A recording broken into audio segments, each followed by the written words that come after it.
Hi, hi, it's Tina and Tim again, and this time I need to find out, and I'm sure all of you want to know, what makes Tim so knowledgeable about Child Protective Services?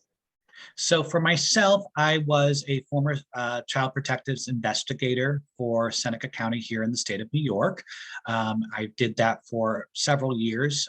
There's a lot of training that's required by the state before you can even become an investigator in the child protective department under social services law. And so they take you, they send you away for a very intensive training, legal training, what's allowed, not allowed. You have to learn Child Welfare Act, social service law, a whole bunch of things that go into it before you can even investigate a matter. Wow, that's a lot. So do you still remember everything? It's been a few years, but I pretty much remember it unless certain laws have changed or certain procedural aspects might have changed. But for the most part, it's remained the same for the last 100 years. Okay, and I'm sure other people want to know. So while you were working there, and I'm sure for other caseworkers, do they have ongoing training for you?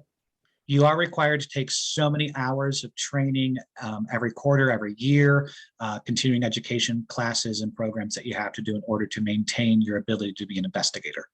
Okay, great. And is there any test anybody has to take to Really simple. You need a casework? 4 year, no, you need a 4 year degree and be able to pass the civil service exam, and then they train you. All right, great. Good to know, Tim. So now for everybody who's wondering where Tim's knowledge comes about Child Protective Services, well, again, stay tuned, like our page, and remember to subscribe.